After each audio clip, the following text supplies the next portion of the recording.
Hey guys, Jeff Nelson here at slapatabass.com. Welcome back for the weekly bass lesson. Today we're going to talk about basic blues lines and how we build them on the bass. So let's get started. So I'm going to start out by playing you guys a very simple blues bass line, and then I'm going to show you guys how I built it. This is in the key of G, by the way.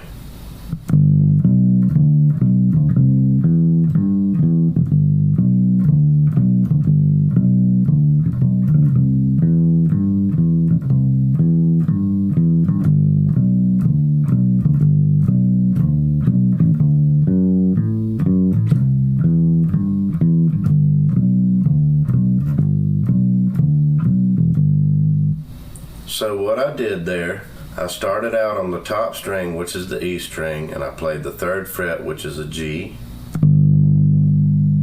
The next note is the 3rd of the major chord, which is a B, and that is on the 2nd string, 2nd fret.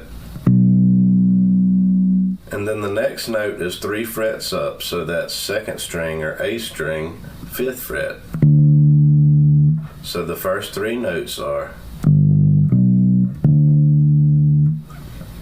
And then what you do after that is you just play the last 2 notes that you played again in a swing rhythm. So you have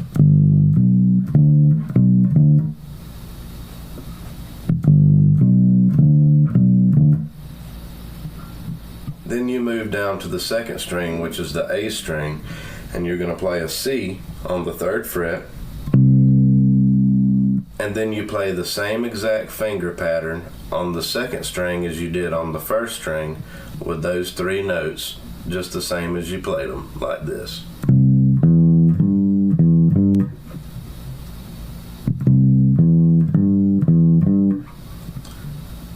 So far this is what we have.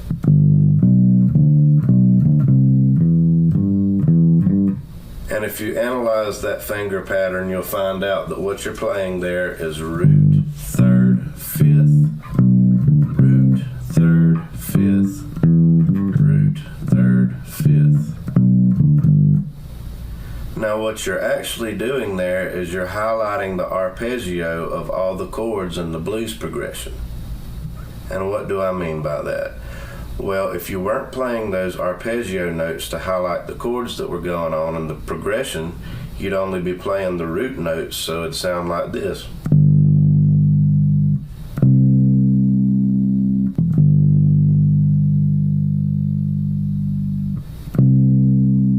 I mean, you get the point. It's pretty boring, right? So after you highlight the first 2 chords, you go back down to the root chord and start on the G on the top string that we started out on.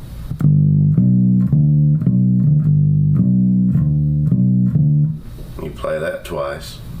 Then you go back up to the C on your A string, 3rd fret.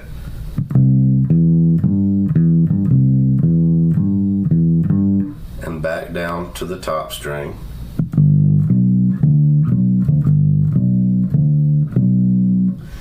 And this is where you're going to go up from the C. You're actually going to go to the D on the 2nd string, the A string, 5th fret, and we're going to play the same finger pattern again. And then we walk back down to our C and play that again. And then we go back down to our root.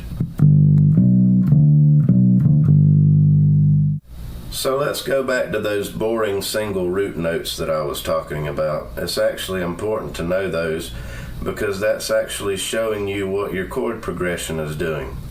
So in the key of G, we start here. That's the root note. And then the next chord we highlight is the 4th.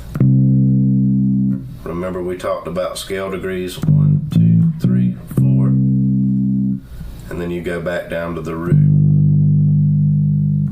And then you go back up to the 4th, and then you go back down to the root again. Then you go to the 5th, back down to the 4th, and then back to the root note.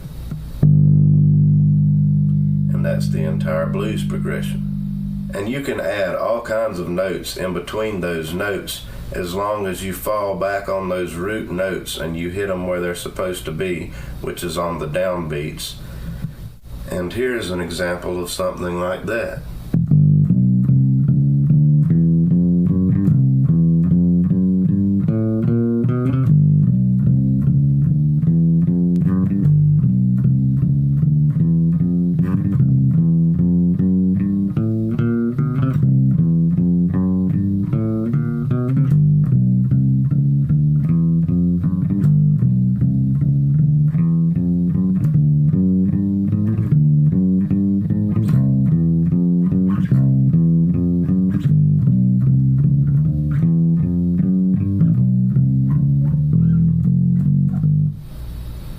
And here's another way you can use it. You can use it like a Texas two-step or a blues shuffle.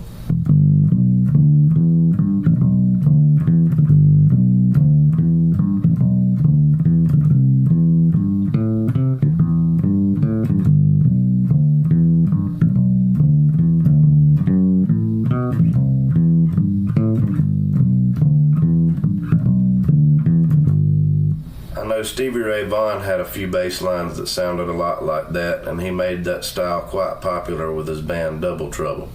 Don't be afraid to cross genres with this either. I mean, you can even play a blues progression in reggae.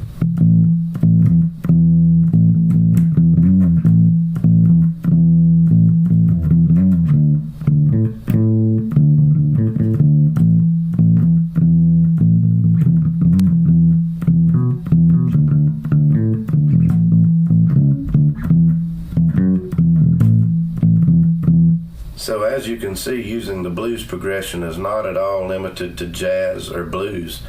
In fact, you can use it in almost every genre there is if you use it carefully. Well, that's all I've got for today, guys. Hit like, hit subscribe, follow the link in the description, and remember to slap at a bass.